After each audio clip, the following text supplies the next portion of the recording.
ये शीतल जी के पास मैं जाकर समझना चाहता हूँ। शीतल जी, खास तौर से मुस्लिम हमेशा ये कंप्लेंट करते हैं कि बड़ी सरकारें आई गई पूरे देश में, सिर्फ उनको वोट के तौर पर इस्तेमाल किया गया।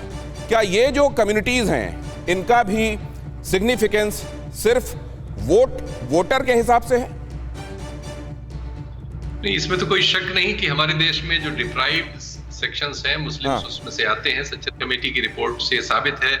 और दलित, ओबीसी वगैरह के लिए तो हमने संसद में और दूसरे माध्यमों में इसको पहले से माना हुआ है, संविधान में अंगीकार किया हुआ है कि वो है डिप्राइव्ड, उनके साथ ऐतिहासिक तौर पर अत्याचार हुए हैं। सबसे बड़ा सवाल तो फिर ऐसे में कमरू साहब से बनता है ना शीतल जी।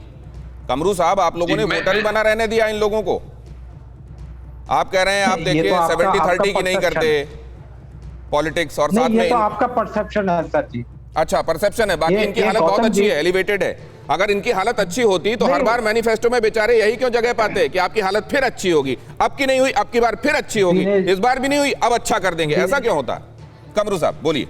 दिनेश जी मैं एक चीज बता दूं आपको, कांग्रेस पार्टी हमेशा overall development of the society की बात करती है, कभी 30-70 वाला राजनीति में नहीं किया होगा। अगर एक मुस्लिम परिवार अगर उसमें पिछड़ा हुआ है as per Sachar committee report, तो उस हिसाब से देखिएगा आपको शेड्यूल कास्ट, शेड्यूल ट्राइब का भी बहुत सारा कम्युनिटीज है, यहाँ तक कि बहुत सारा ब्राह्मण कम्युनिटीज भी है जो कि पिछड़े हुआ है।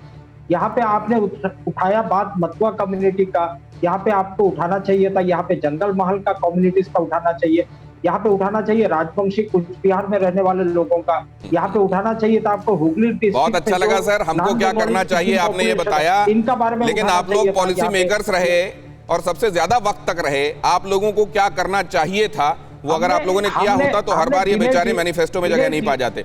लेकिन मैं एक बात ये समझना चाहता हूँ, क्या साम दाम दंड भेद से, कमरू साहब, साम दाम दंड भेद से चुनाव जीतना है क्या?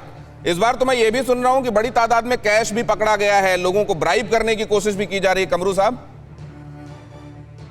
पीएम केयर फंड्स का हिसाब, इलेक्टोरल बॉन्ड्स का हिसाब मिल जाए तो आपका ये प्रश्न का सवाल का जवाब भी मिल जाएगा आपको।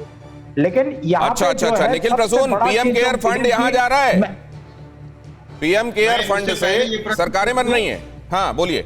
हमारे भूतपूर्व प्रधानमंत्री आदरणीय मनमोहन सिंह जी ने क्यों कहा कि देश के संसाधनों का अधिकार एक विशेष देश के संसाधनों पर सबसे पहला अधिकार एक विशेष समुदाय का है, पहला। दूसरी बात, राहुल गांधी ने क्यों कहा कि कांग्रेस वस्तुतः एक मुस्लिम पार्टी है। अगर ये 30 और 70 की राजनीति नहीं करते हैं तो इन दो सवालों का क्या औचित्य है, आप ये बताइए।